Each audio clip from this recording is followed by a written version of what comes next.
نفسي بنور من فؤادي. أعوذ بالله من الشيطان الرجيم. بسم الله الرحمن الرحيم. ألف لام ميم.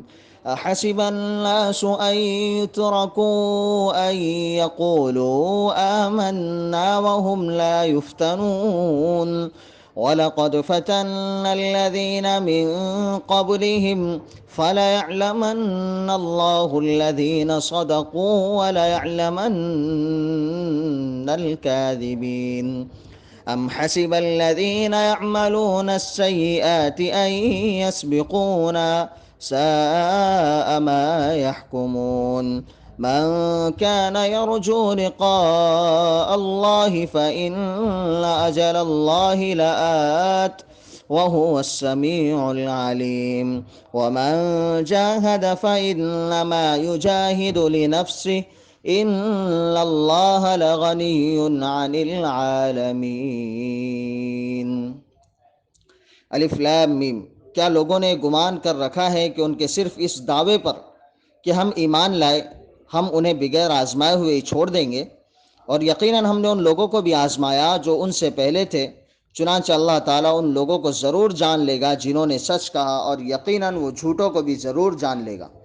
یا ان لوگوں نے جو برے کام کرتے ہیں یہ گمان کیا ہے کہ وہ ہم سے آگے نکل جائیں گے؟ بہت برا فیصلہ ہے جو وہ کرتے ہیں۔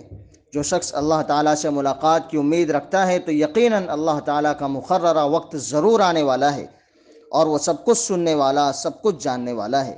اور جو کوئی جہاد کرے تو وہ اپنے ہی لیے جہاد کرتا ہے، بلا شبہ اللہ تعالیٰ سارے جہانوں سے یقیناً بہت بے پرواہ ہے۔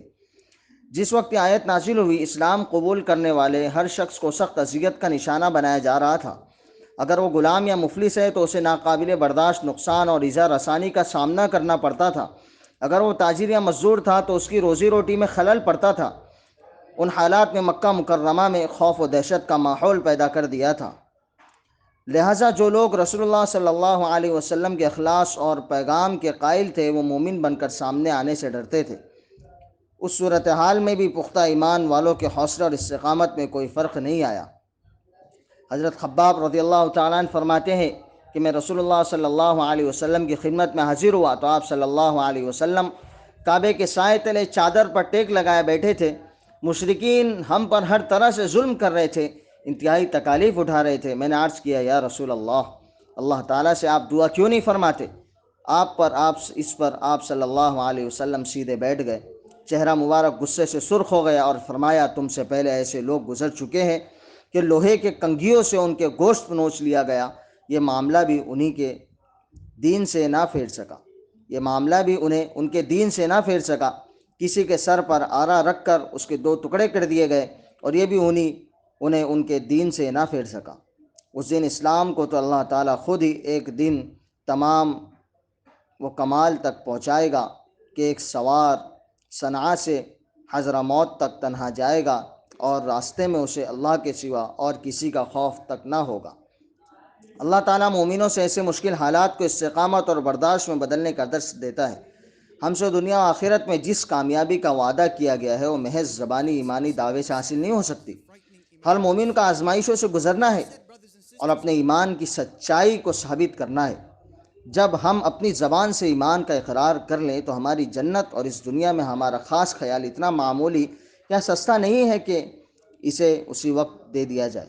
آزمائشوں اور مصیبتوں سے ہمت نہ ہارے اور بحرانوں اور مصیبتوں کے وقت ثابت قدم رہے، اور چیلنجوں اور مصیبتوں کا مقابلہ کرنے کے لیے صرف اللہ پر بھروسہ رکھے۔